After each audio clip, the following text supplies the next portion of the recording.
Pues soy Xavier Bañuelos, y sobre todo soy Xavier, ¿no? Digo, porque además me gusta que me llamen Xavi o Xavi, ¿no? No sé muy bien cómo definirme, no lo sé. Podría ser algo así, por ser un poco lírico, si quieres, como una especie de militante de la realidad al que le gusta viajar, ¿no? Me gusta soñar, pero tengo muy los pies en la tierra, soy bastante pragmático y bastante racional, ¿eh? No olvido mi lado emocional, ¿eh? De hecho soy muy llorón, pero sí que es verdad que tengo un factor racional muy potente que me ayuda mucho, ¿no? En la vida. También me gusta decir que soy un pesimista antropológico y que gracias a eso también, suelo decir que los pesimistas somos o son optimistas informados, ¿no? Claro, es que soy periodista, también hay que decirlo. Entonces, yo creo que es una de las cosas que me ayuda, por ejemplo, a no frustrarme nunca, ¿no? A saber esta realidad en la que vivimos, que tiene sus claroscuros, que ni todo es bueno ni todo es malo.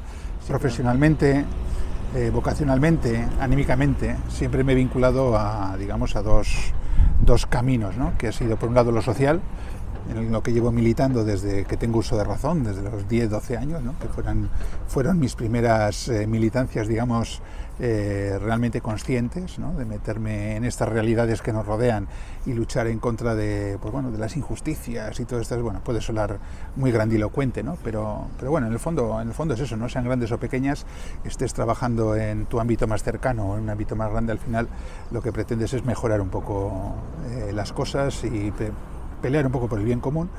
Y luego el otro gran ámbito, ¿no? Que es el ámbito de los viajes, que realmente es algo, me gusta lo que hago, no necesito ganar mucho dinero tampoco para ser feliz, con lo cual siempre puedo elegir, ¿no? Más o menos elijo lo que quiero hacer, y yo creo que esto es una de las grandes cosas que nos ofrece la vida, ¿no? El poder elegir lo que hacemos y sentirnos a gusto con ello, ¿no? A ver, hay muchas cosas y de muchos ámbitos diferentes. Por ejemplo, yo soy una persona que se ha sentido siempre muy libre, a la hora de elegir. Incluso puedo decir que he tenido unos padres que con sus virtudes y sus defectos han tenido una grandísima virtud, ¿no? Y ha sido siempre dejarnos elegir y apoyarnos en aquello que hemos elegido, aunque nos hayamos equivocado, ¿no? Con lo cual nunca me he visto coaccionado para hacer determinada cosa, ¿no? Sino que he sido acompañado, ¿no? Un poco en los errores que he podido cometer y potenciado también en los aciertos que he ido teniendo, pero sobre todo libertad y sumo respeto, ¿no? Yo soy de Asúa, ¿no? Y he vivido en Bilbao, bueno, en realidad a caballo entre Asúa y Bilbao toda mi niñez, ¿no? Por cierto, en ambos casos acompañado de la ría, ¿no? Yo nací justo encima de la ría, y cuando digo encima lo digo casi literal, porque el lugar donde yo nací, justo por debajo pasaba uno de los brazos de la ría. Me iba a la zona de Punta Galea, tenía todo el mar para mí, ¿no? Delante todo el horizonte marino, que de alguna forma, sin que yo sea marinero, siempre he sentido esa llamada, ¿no? No sé si tanto la llamada del mar como la llamada del horizonte, ¿no? Y la verdad es que eso, pues al final te genera muchas preguntas, muchas cuestiones, muchos, no sé si llamarlo deseos, ¿no? Pero el caso es que está ahí como llamándote, ¿no? Todo esto, digamos, que en mí sobre todo ha fomentado mucho la curiosidad, ¿no? A mí cuando me preguntan, por ejemplo, que por qué viajo, siempre suelo decir que en realidad yo no viajo por nada, pero si tuviera que decir que viajo por algo sería simplemente para conocer, pero ni siquiera a veces para eso, ¿no? Simplemente viajo porque me gusta, ¿no? Que estoy por encontrar un sitio que me haya decepcionado. Conozco más de 80 países, y dentro de esos 80 países, pues imagínate la cantidad de sitios y la cantidad de gente con la que he podido estar, ¿no? Pues yo no te podría decir ahora ninguno que no me haya gustado, ni desde las pirámides de Egipto hasta, no sé, los vertederos de Quito, por ejemplo, ¿no? O sea, me da igual, porque son realidades que están ahí y que a mí me gusta conocer. Luego también yo recuerdo de crío, pues la música es una cosa que me ha invitado desde los tangos, por ejemplo, que escuchaba con mi aitite y que a mí ya me hacían soñar con Argentina y con el Cono Sur, por ejemplo, hasta Alberti, ¿no? Cuando escribía sus poemas de marinero en tierra, ¿no? Y yo iba, como en su poema, iba con el dedo recorriendo los mapas en de papel, ¿no? Y pensando que algún día pues llegaría a ver esos sitios, ¿no? Y la lectura también me ha abierto, digamos, muchas puertas en la imaginación y en el deseo y en las ganas de conocer. Mira, si vamos a ser un poco puristas, yo viajero solamente definiría a aquella persona que viaja sin billete de vuelta. ¿Eso qué significa? Que todos los demás somos turistas en mayor o menor grado. Y me incluyo yo, ¿eh? Quiero decir, es que a la gente se le va mucho la fuerza por la boca y se atribuyen a veces méritos que... No, yo soy viajero, yo soy explorador. A ver, desde mi punto de vista son palabras mayores hablar de eso, ¿no? Yo he conocido a gente que efectivamente se ha marchado y no ha vuelto, pero porque sigue por ahí. Porque sigue por ahí, ¿no?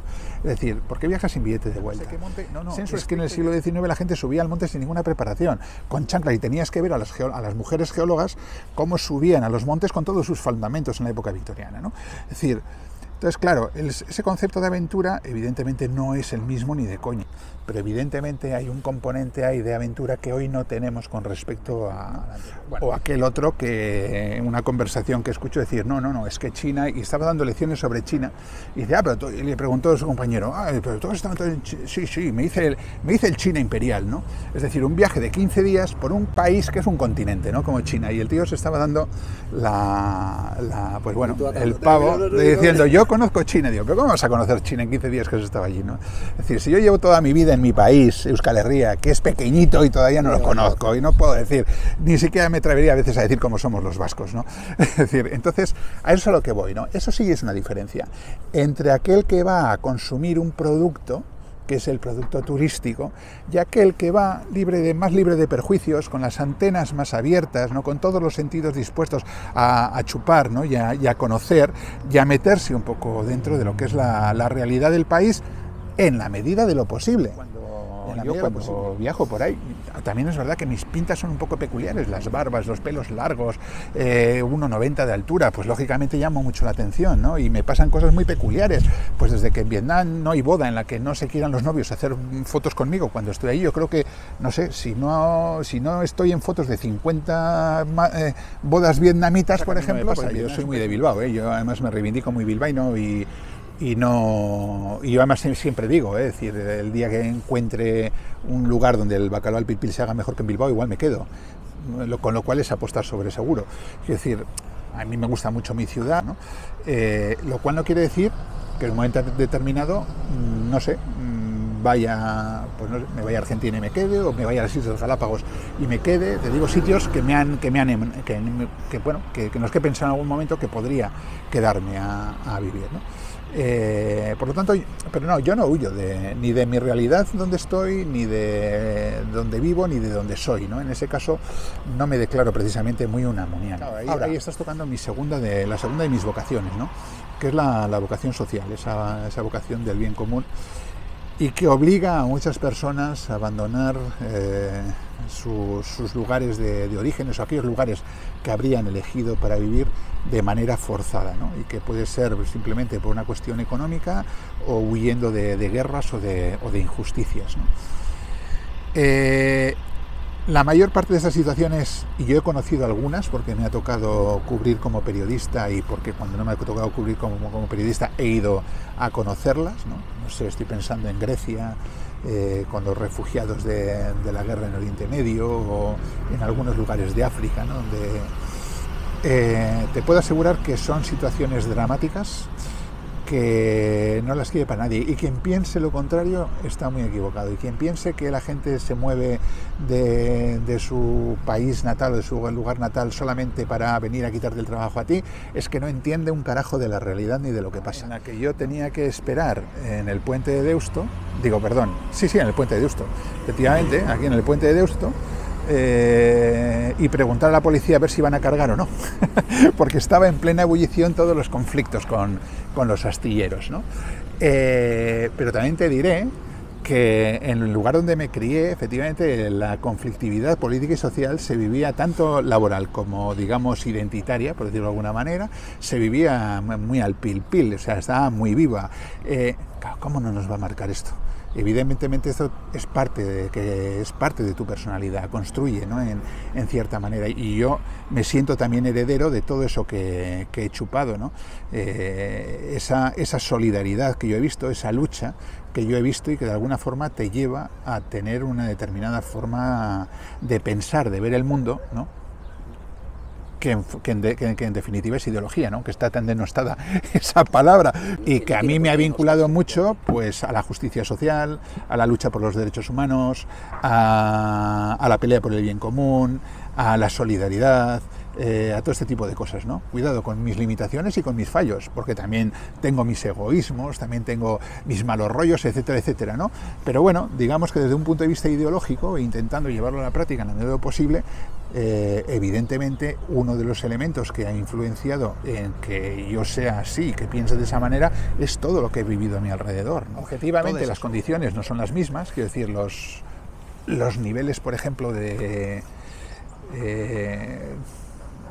paro o de pobreza o tal que habían en el país en los años 80 y por supuesto en los años anteriores no son los mismos a los que hay ahora. Ahora hay un bienestar diferente y también más generalizado, y hay unos niveles de pobreza más soterrados, no se visualizan de una forma tan clara como antes, entre otras cosas porque también hay una generalidad de gente que puede conformarse. El problema es que en los años 80-90 había un 25 o 30% de paro en algunos lugares. Eso era imposible de sostener.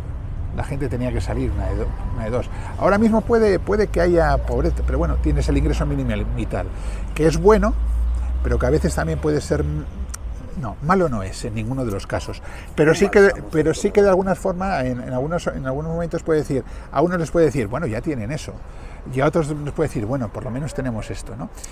Cuando las cosas van a mejor, y las cosas sí han ido a mejor en muchos aspectos, el movimiento social se resiente, porque al no sentir de una manera tan visceral la necesidad de protestar, pues no protestas.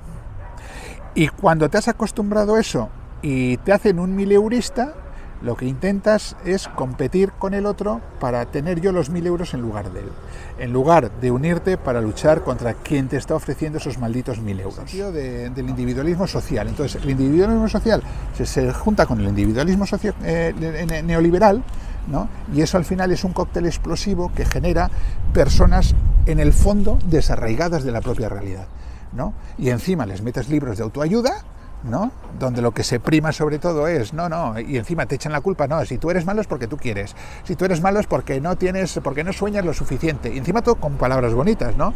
Digo, no, es que tienes que soñar y conseguir tus sueños, y nos ha jodido, será si puedes, porque poder no es querer, querer no es poder, eso es una mentira. Poder es querer.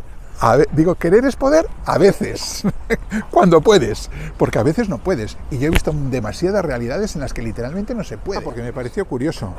Es decir, cuando me lo comentó Fermín, dije, ahí va, mira tú, qué interesante, ¿no? Personas de... Además, claro, él me dijo, no, es que todo tipo de personas. Digo, joder, pues eso me parece guay. Ya no es solamente a los personajes, ¿no? Que eso es muy fácil. Es decir, a tal persona que nació en la ría, no, a personas, ¿no? Y además, a personas.